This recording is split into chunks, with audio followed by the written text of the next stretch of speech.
अल्हम्दुलिल्लाहि रब्बिल आलमीन वल आक़िबतु लिल मुत्तक़ीन वस्सलातु वस्सलामु अला सय्यिदिल अंबियाइ वल मुरसलीन अम्मा बअदु फ़अऊज़ु बिल्लाहि मिनश शैतानिर रजीम बिस्मिल्लाहिर रहमानिर रहीम क़ालल्लाहु तबारक व तआला क़ुल इन कुन्तुम तुहिब्बूनल्लाह फत्तबिऊनी युहब्बिकुमुल्लाह सदक़ल्लाहु मौलानुल अलियुल अज़ीम व सदक़ रसूलुहुन नबियुल करीम व नहनु अला ज़ालिका लमिनश शाहिदीन व शाकिरीन वल्हम्दुलिल्लाहि रब्बिल आलमीन।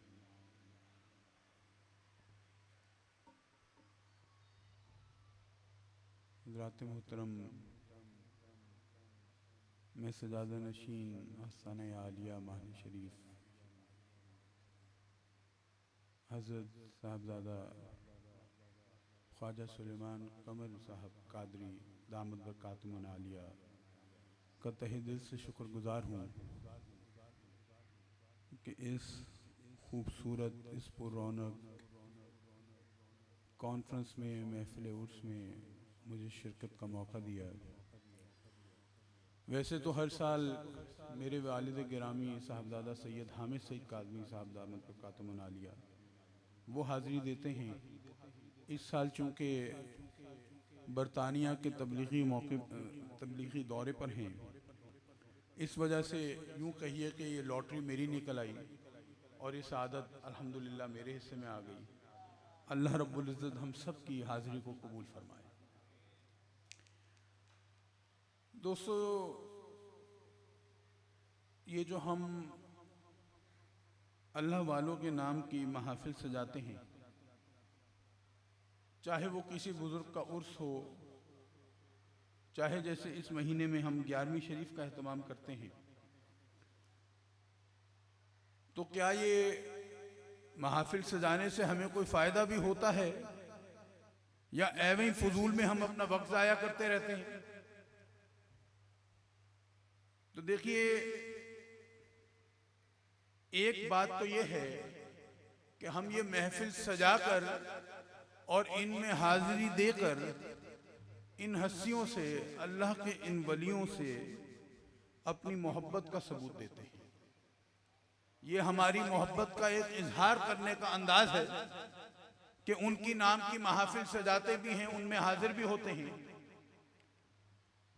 तो दोस्तों, एक बद्दू सहाबी जब हुजूर की बारगाह में हाजिर होते हैं और पूछते हैं, हुजूर फरमाइए क़यामत कब आएगी? तो हुजूर फरमाते हैं, ये बताओ उसके लिए तैयारी क्या कर रखी है। देखिए, आजकल भी हमारा यही अंदाज है ना, हर आए दिन कोई सोशल मीडिया की पोस्ट फेसबुक पे व्हाट्सएप पे आती है, भाई क़यामत की इतनी निशानियां पूरी हो गई, ये भी क़यामत की निशानी, वो भी क़यामत की निशानी। यकीनन वो निशानियां पूरी हो रही हैं, बल्कि पिछले दिनों तो कमाल हो गया, एक साहब ने मैसेज भेजा कि मियाँ साहब वापस आ गए हैं, ये भी क़यामत की निशानी है। तो हमें भी सवाल खुद से यही करना चाहिए कि हम क़यामत के लिए तैयारी क्या कर रहे हैं। तो हुजूर ने फरमाया, उसके लिए तैयारी क्या कर रखी है? तो सहाबी ने अर्ज़ की, हुजूर मेरी दामन में ज़्यादा नमाजें तो नहीं हैं, ज़्यादा रोज़े भी नहीं हैं, अलबत्ता मैं अल्लाह और उसके रसूल से मोहब्बत करता हूँ। तो हुजूर ने फरमाया कि जिससे मोहब्बत करते हो क़यामत के रोज उसी के साथ हो। बल्कि हज़रत अनस रज़ियल्लाहु ताला अन्हु आप तो फरमाते हैं कि जिंदगी में कभी इतनी खुशी नहीं हुई थी जितनी हमें उस रोज हुई, हुजूर का ये फरमान सुनकर। तो दोस्तों, हम इन हस्तियों से अपनी मोहब्बत का सबूत क्यों देते हैं, मोहब्बत का इजहार क्यों करते हैं? क्योंकि हम चाहते हैं कि क़यामत के रोज उन्हीं के साथ हो जाए। इसी तरह जब हुजूर से पूछा गया, हुजूर अगर किसी शख्स से मोहब्बत की जाए, यानी अल्लाह की रजा की खातिर मोहब्बत की जाए, किसी अल्लाह वाले से मोहब्बत की जाए, लेकिन उससे मुलाकात ना हो सके, उसके बारे में क्या हुक्म है। अब देखिए मुलाकात किन सूरतों में नहीं हो पाएगी, यही हो सकता है ना कि या जमाने का फर्क होगा या इलाके का फर्क होगा। भाई एक तो इस सूरत में मिल नहीं सकेंगे कि भाई हम पाकिस्तान में हैं, कोई अल्लाह वाला अल्लाह का वली अफ्रीका में रहता हो और हमारी उससे मुलाकात ना हो सके। और दूसरी सूरत क्या है, वो ये कि जमाने का फर्क हो कि वो बुजुर्ग वो पिछले जमाने के थे, उनका विशाल हो गया, इंतकाल हो गया, वो गुजर गए। तो अगर कोई ऐसी हस्ती है, कोई अल्लाह वाला है, अल्लाह का वली है, जिससे हमारी मुलाकात ना भी हो सके, जिसका बेशक विशाल भी हो चुका हो, अगर उससे मोहब्बत करते हैं तो क्या फायदा होता है। हुजूर फरमाते हैं क़यामत के रोज उसी के साथ होगे जिससे मोहब्बत करते हैं। तो दोस्तों हम इनसे मोहब्बत करते हैं तो इसी वजह से करते हैं कि क़यामत के रोज इनका कुर्ब हासिल हो जाए। फिर दोस्तों जब हम हज़रत शेख अब्दुल कादिर जिलानी को गौसुल आज़म कहते हैं, दस्तगीर कहते हैं, जब हम ख्वाजा मोइनुद्दीन चिश्ती अजमेरी को गरीब नवाज कहते हैं, तो हमारे ऊपर शिर्क के फतवे भी लगने लग जाते हैं। भाई ये कहना शिर्क है, वो शिर्क क्यों है? वो इसलिए कि मदद करने वाली तो अल्लाह की जात है। ये गौस से क्या मुराद है? गौस से मतलब मददगार के है ना, मदद करने वाला। तो मदद करने वाली जात तो अल्लाह की है। गरीब नवाज तो अल्लाह है, दस्तगीर तो अल्लाह है, दाता तो अल्लाह है। तो अल्लाह की सिफात में किसी को शरीक मानना, मखलूक को शरीक मानना, ये तो शिर्क हो गया। दोस्तों आसान अंदाज से समझें तो इस्तिगासा का, मदद मांगने का हमारा अकीदा क्या है। तो हमारा अकीदा ये है कि इन हस्तियों से जो हमें मदद मिलती है वो कैसे मिलती है। एक तो ऐसे कि हम इनके वसीले से रब के हुजूर दुआ मांगते हैं, और हमारा ये अकीदा है, हमारा ये ईमान है कि इनके वसीले से जब हम दुआ मांगते हैं तो दुआ की कबूलियत के इम्कानात बढ़ जाते हैं। एक तो ये बात हो गई। दूसरी क्या बात कि हम इन हस्तियों की बारगाह में अर्ज करते हैं, ये दरख्वास्त करते हैं कि वो हमारी रब के हुजूर सिफारिश फरमा दें, शिफात फरमा दें, रब के हुजूर हमारे लिए दुआ करें, हमारे लिए इल्तिजा करें। अब बताइए शिर्क क्या है? शिर्क तो रब की सिफात में किसी को शरीक मानना, उसकी जाती और हकीकी सिफात में किसी का इश्तराक मानना, शिर्क तो ये है ना। तो हम तो वसीले को मान रहे हैं या सिफारिश मांग रहे हैं।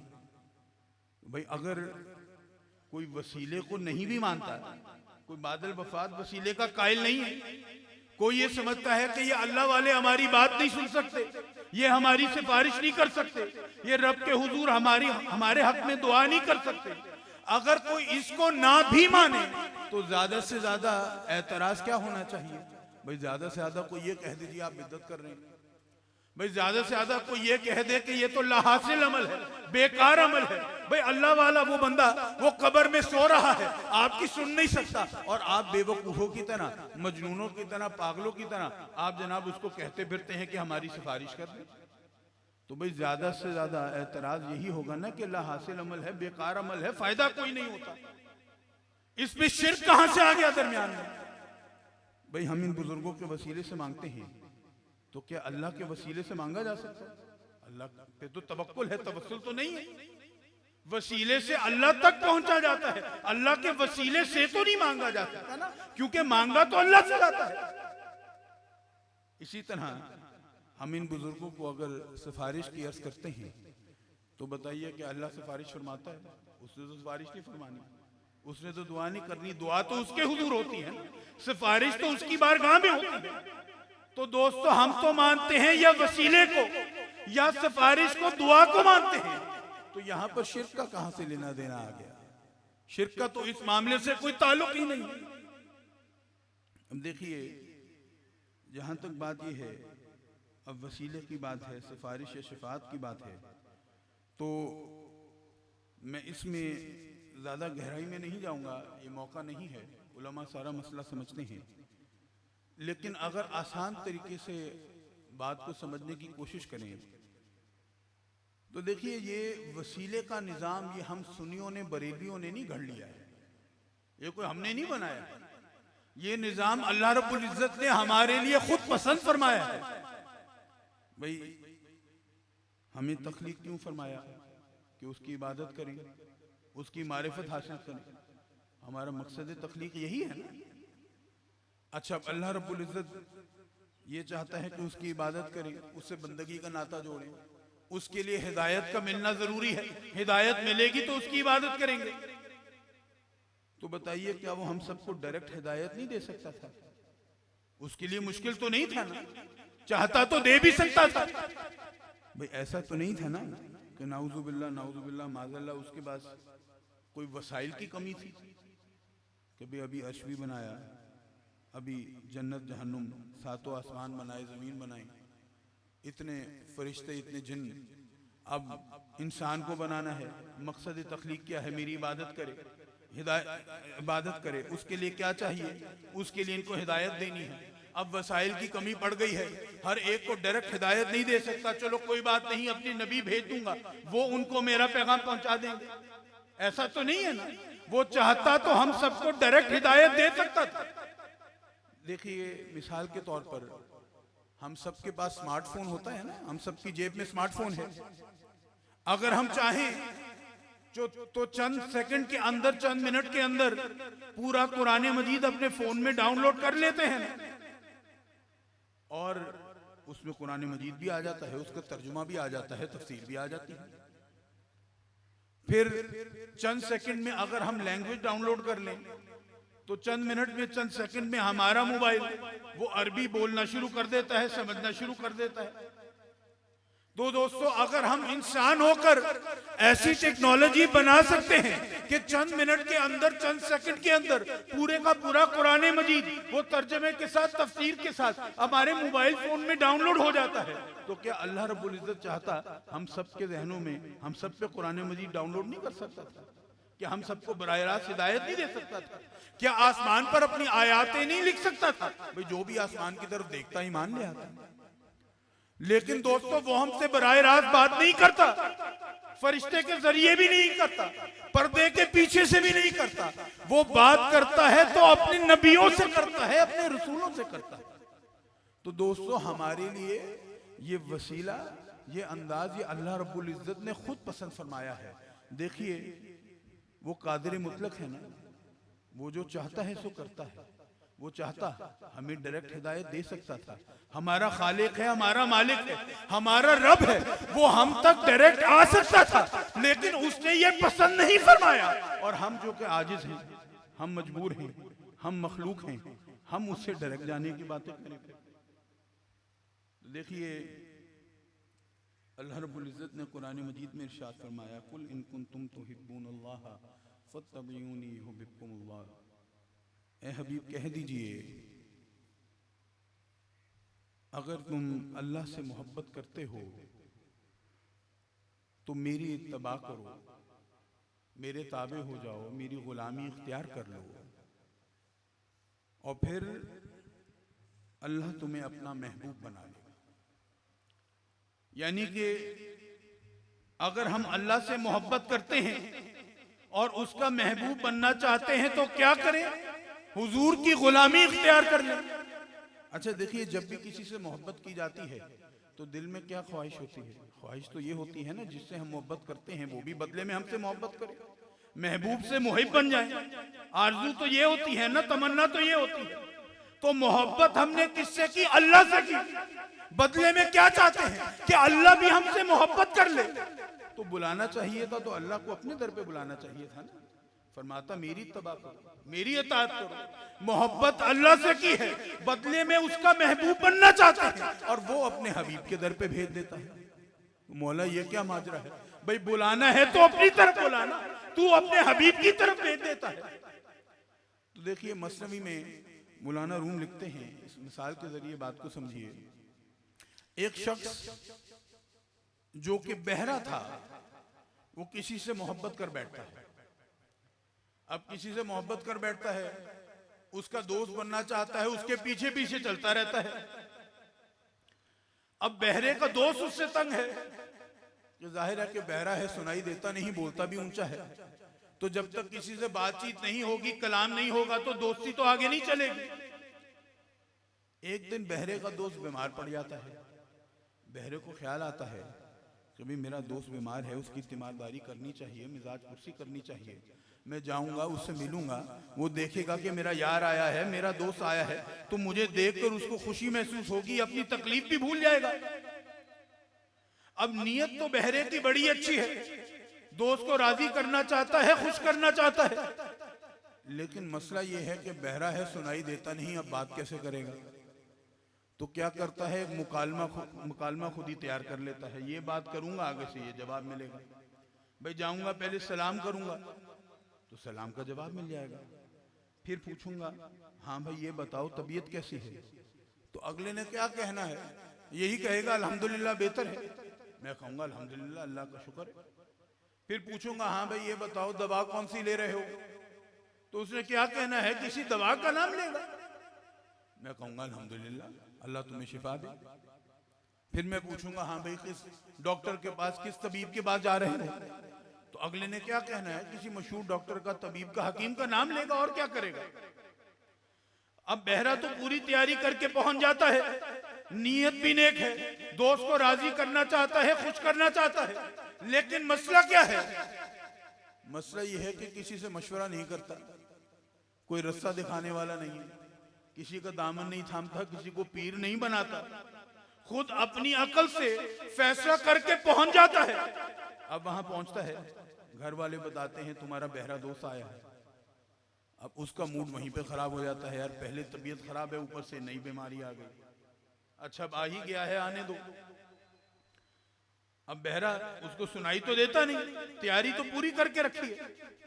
अब जाते ही आवाज बुलंद सलाम करता है, वो दोस्त का मूड और खराब हो जाता है। पहले तबीयत खराब है, उल्टा ये लाउड स्पीकर बजा रहा है कान में। फिर पूछता है, हाँ भाई ये बताओ क्या हाल है, कैसी तबीयत है? अब वो बेचारा वो चिड़ा बैठा है, उलझा बैठा है, तकलीफ में है, कहता है मैं मर रहा हूं। अब बहरे को तो सुनाई नहीं देता, तैयारी पूरी है, कहता है अल्हम्दुलिल्लाह, बड़ी खुशी हुई जान के। उसका दोस्त कहता है ये अजीब आदमी है भाई। अरे भाई तू मेरा दोस्त है या दुश्मन है? मैं कहता हूं मर रहा हूं, तू कहता है अल्हम्दुलिल्लाह। अच्छा जी तैयारी करके रखी है, हाँ भाई ये बताओ दवा कौन सी ले रहे हो? वो और चिढ़ जाता है, कहता है जहर खा रहा हूं। कहता है बहुत अच्छे, बस नागा मत करिए। यार तू अजीब आदमी है, दोस्त है कि दुश्मन है? मैं कहता हूं जहर खा रहा हूं, तू कहता है नागा मत करिए। अच्छा भाई ये बताओ किस डॉक्टर को, किस तबीब को दिखा रहे हो? कहता है मैं मलकुल मौत को दिखा रहा हूं। हाँ बहुत अच्छे बहुत अच्छे, उसकी तो बड़ी शोहरत सुनी है, बस उसी के पास जाते रहना, कहीं आगे पीछे ना हो ना, इंशाल्लाह मामला सेट हो जाएगा। तो दोस्तों इसके बाद उस बहरे के साथ जो सलूक होना चाहिए था वो तो हुआ होगा, लेकिन बात समझने की ये है कि बहरे की नीयत तो नेक थी ना, वो करना तो दोस्त को राजी चाहता था, उसको खुश करना चाहता था, लेकिन क्या खुश कर सका? क्या राजी कर सका? नहीं कर सका। क्यों ना कर सका? क्योंकि कोई रास्ता दिखाने वाला नहीं था, क्योंकि कोई मुर्शिद नहीं था, कोई पीर नहीं था, कोई रहनुमाई करने वाला नहीं था, कोई मशवरा देने वाला नहीं था, खुद अपनी अकल से फैसला करके वहां पे पहुंच गया। अब यहां पर समझने की बात यह है कि दोस्तों अगर कोई रास्ता दिखाने वाला ना हो, अगर कोई रहनुमाई करने वाला ना हो, अगर कोई राहबर ना हो, और अगर खुद अपनी अकल से फैसला कर ले, एक बंदे को मना नहीं सकते, भला रब को क्या मनाएंगे? तो दोस्तों अगर रब को मनाना है तो पहले मुस्तफा का दामन थामना होगा। और दोस्तों एक बात मैं और भी कर लूं कि जो लोग वसीले को मानते नहीं हैं, मांगते वो भी वसीले से ही, मानते नहीं है, मांगते फिर भी आका के वसीले से ही। मैं देखिए ये तो तिरमिज़ी शरीफ में हमें बता दिया गया ना कि दुरूद ना पढ़ें तो दुआ कबूल नहीं होती।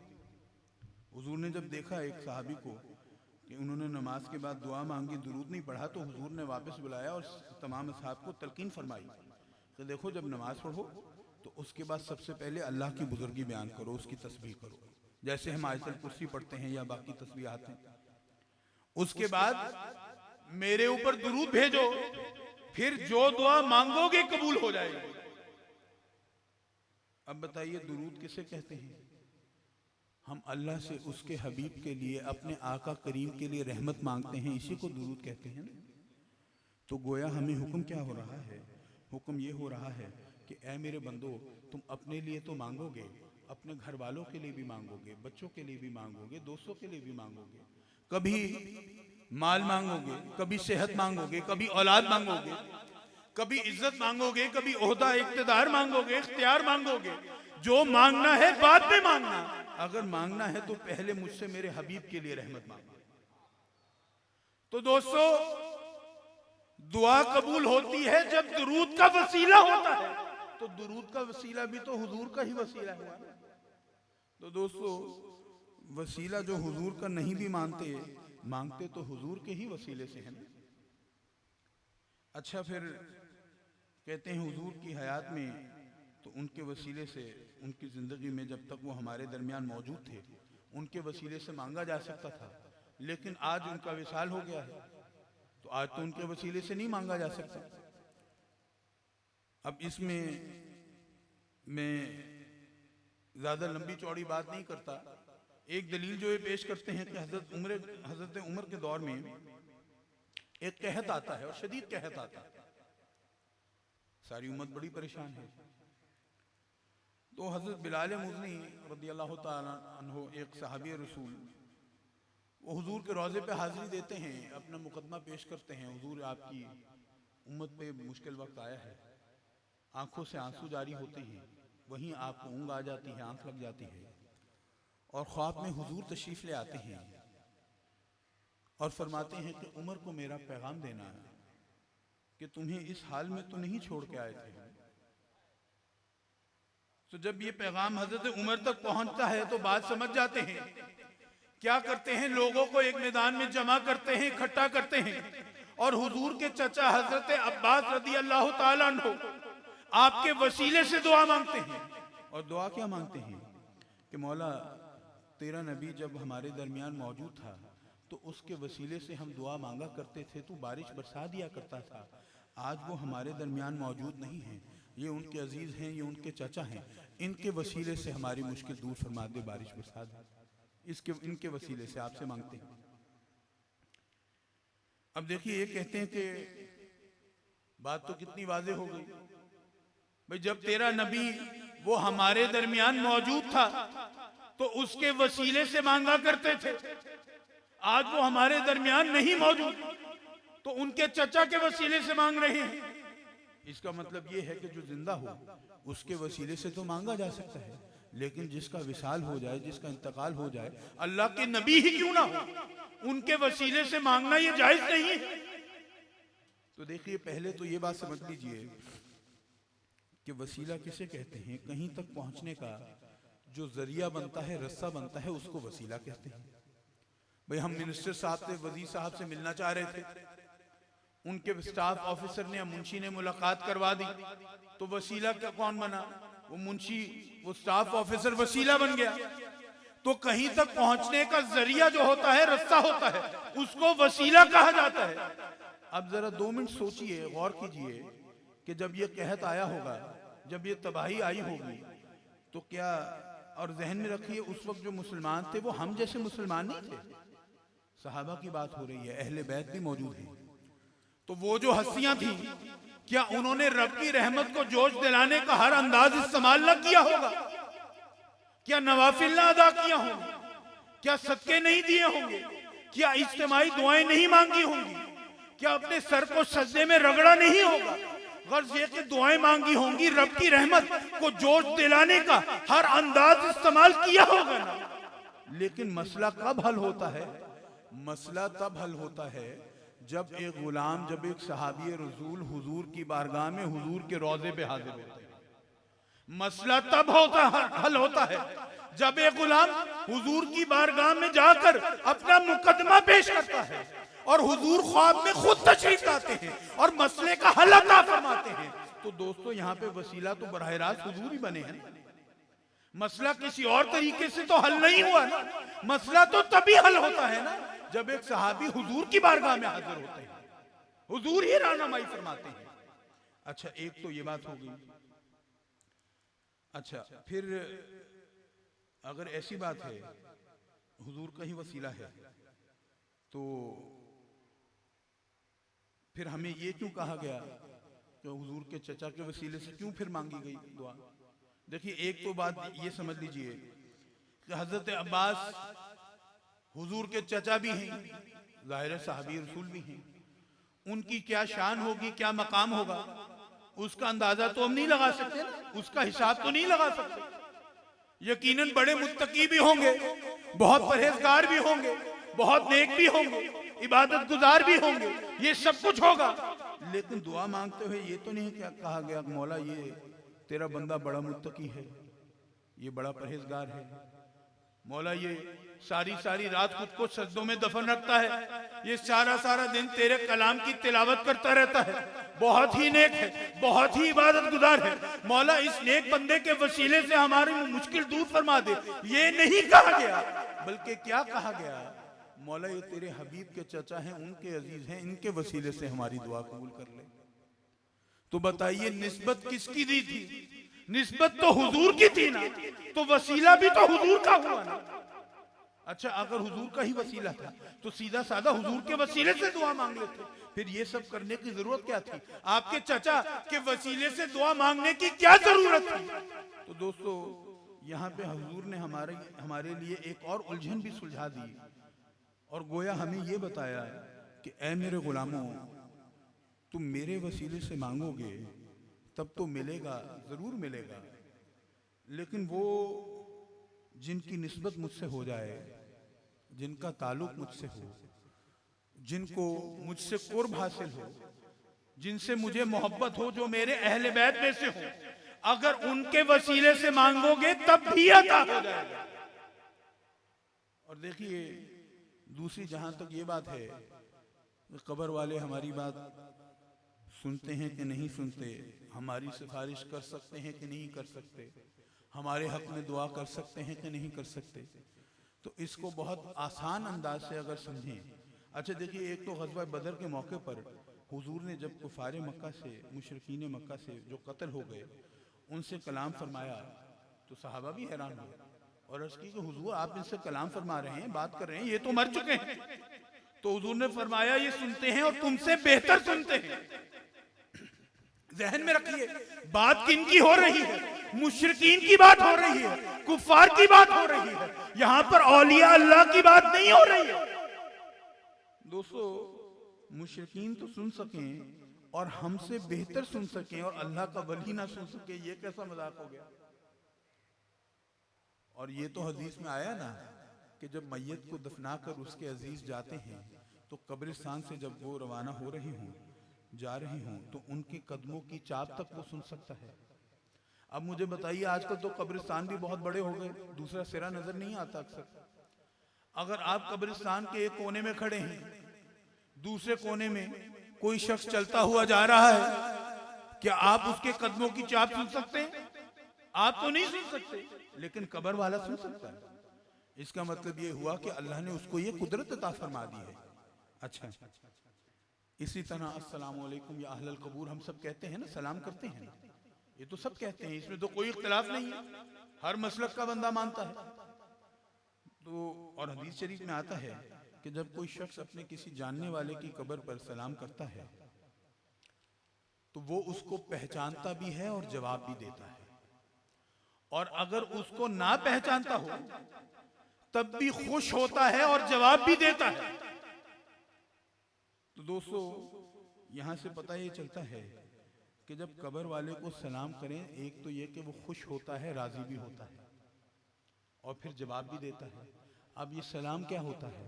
जब हम किसी को सलाम करते हैं तो उस पर सलामती भेजते हैं ना, ये एक दुआ होती है ना, हम उस पर सलामती भेजते हैं, वो जवाब में हमारे ऊपर सलामती भेजता है, तो ये भी तो दुआ होती है ना। भाई हमारे पास अपना जाती तो कोई सलामती का कोटा नहीं है ना कि तकसीम करते फिर, तो सलामती अल्लाह की तरफ से होती है ना, तो सलाम करते हैं तो ये दुआ होती है।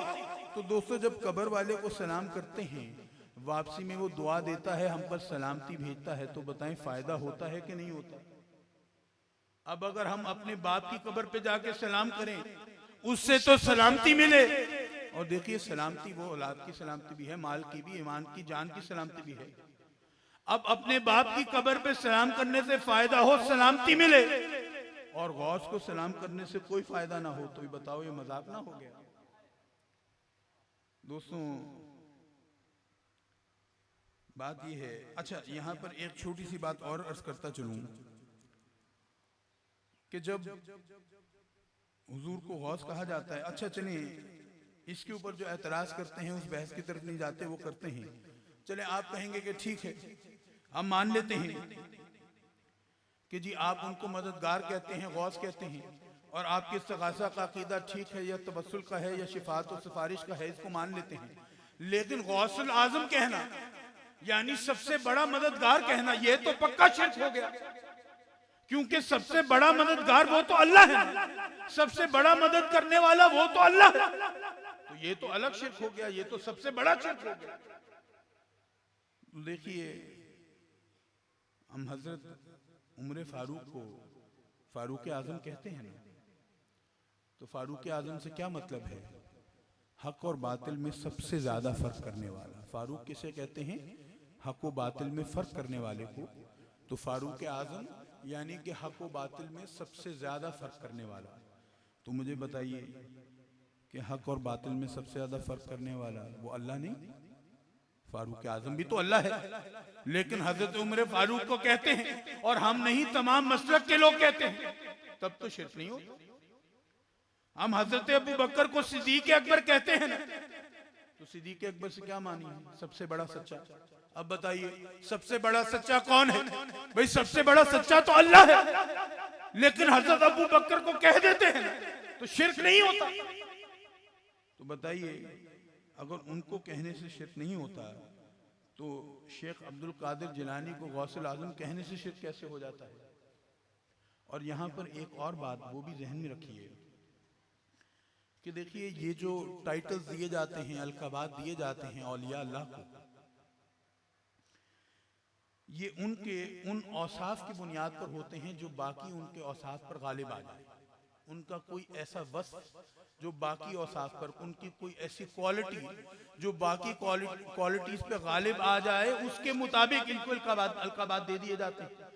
भाई मिसाल के तौर पर हजरत उमर फारूक, आप फारूक आजम हैं, आप हक व बातिल में फर्क करने वाले हैं, तो क्या आप में बाकी औसाफ नहीं है? क्या आप सिद्दीक भी नहीं है? भाई आप सच्चे भी हैं, सिद्दीक भी हैं। क्या आप सखी नहीं है? क्या गनी नहीं है? वो भी तो है ना।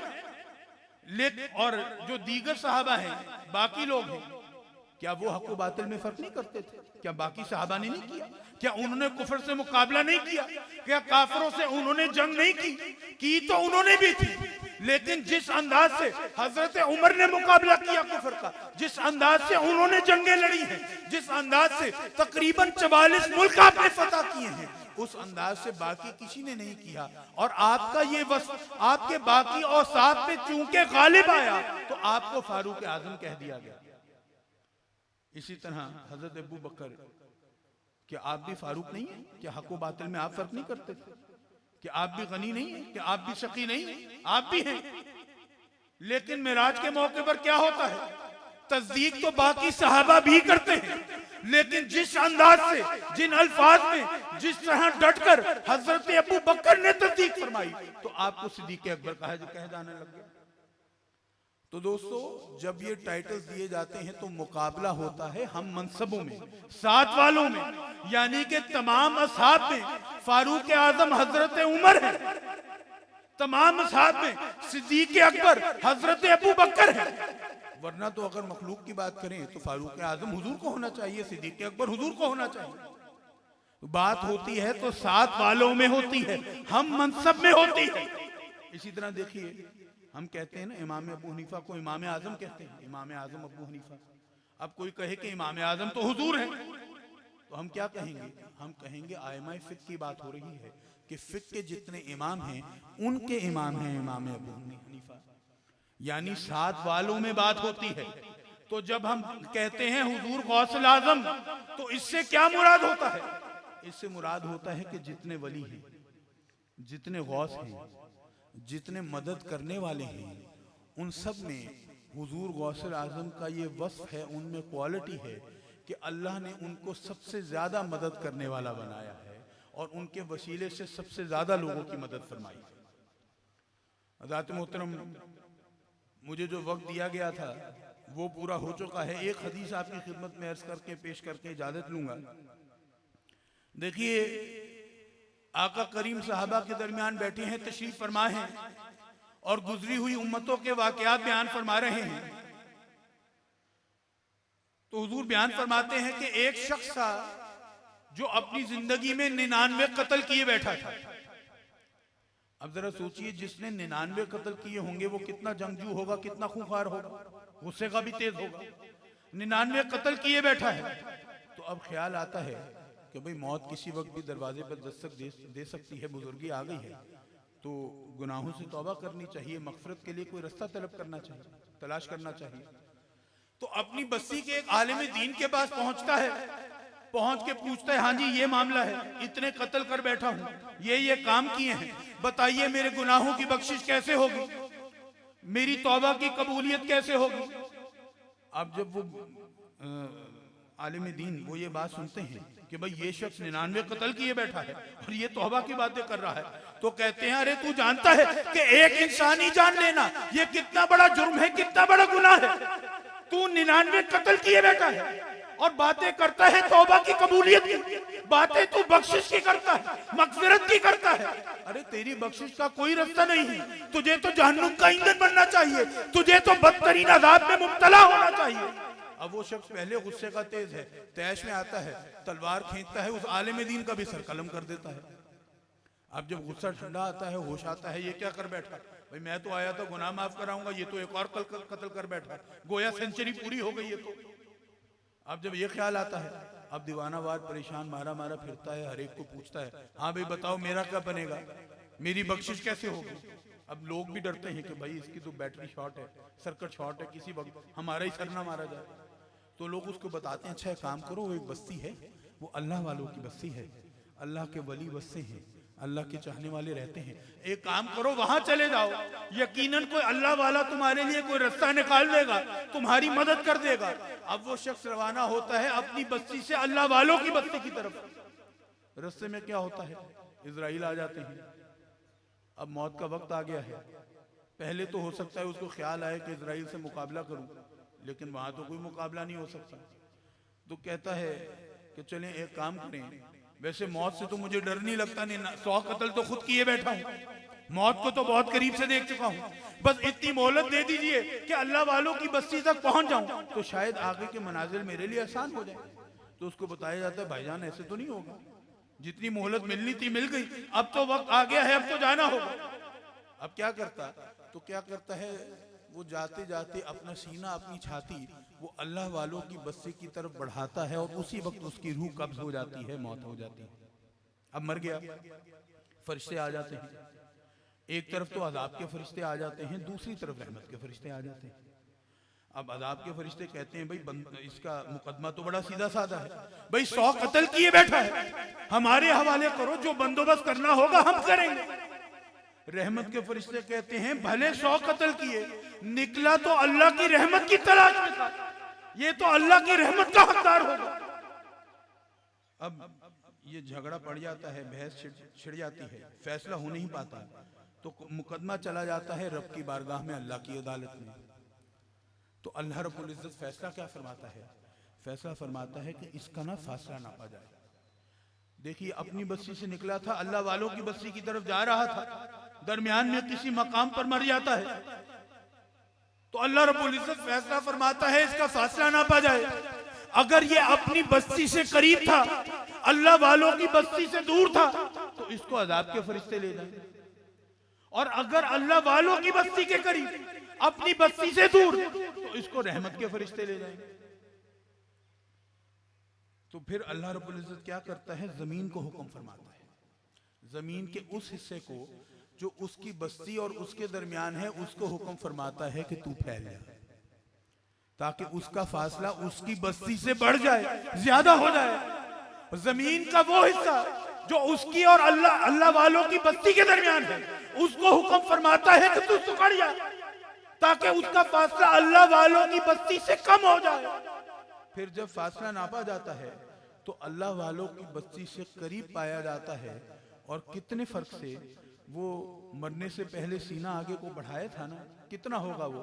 चंद इंच होगा, आधा 1 फुट होगा, इससे ज्यादा तो नहीं होगा। तो सिर्फ सीना भर, छाती भर फर्क से वो अल्लाह वालों की बस्ती से करीब होता है और उसको रहमत के फरिश्ते ले जाते हैं। अब ये बताइए, अल्लाह रब्बुल इज्जत वो जिसकी चाहे बख्शिश फरमा सकता है ना, वो जिसको चाहे बख्श दे। उसको कोई पूछने वाला है? कोई एतराज करने वाला है? वो अगर रहमत ही फरमाना चाहता था तो वैसे फरमा देता ना, वैसे बख्श देता। फरिश्तों ने कोई एतराज तो नहीं करना था। तो ये तमाम एहतमाम करने की क्या जरूरत थी? ये तमाम इंतजाम करने की क्या जरूरत थी? ये एक तरफ जमीन को फैल जाने का, फिर सुकड़ जाने का हुक्म देने की, और ये फासला नापने की जरूरत क्या थी? भाई रहमत ही फरमानी थी, बख्शिश ही फरमानी थी, तो वैसे भी तो फरमा सकता था। तो दोस्तों, गोया अल्लाह रब्बुल इज्जत हमें ये बता रहा है कि ए मेरे बंदों, अगर कोई मेरा बंदा जिंदगी में 100 कत्ल भी किए बैठा हो, लेकिन फिर अगर वो मेरी रहमत का ख्वाहा हो जाए, अगर वो मुझसे बख्शिश चाहे और मेरी रहमत के हुसूल की खातिर वो मेरे वलियों की तरफ, वो मेरे प्यारों की तरफ, मेरे दोस्तों की तरफ कदम बढ़ाता है और सिर्फ सीना भर, छाती भर भी उनसे करीब हो जाए, तो उनके वसीले से उसके गुनाह बख्श देता हूं और रहमत फरमा देता हूं। ज़ात मोहतरम अल्लाह रब्बुल इज्जत हमें अपनी और अपने हबीब की सच्ची मोहब्बत अता फरमाए और इस आसानी का फैज़ क़यामत तक जारी फरमाए। व आखिर दावाना अल्हम्दुलिल्लाहि रब्बिल आलमीन।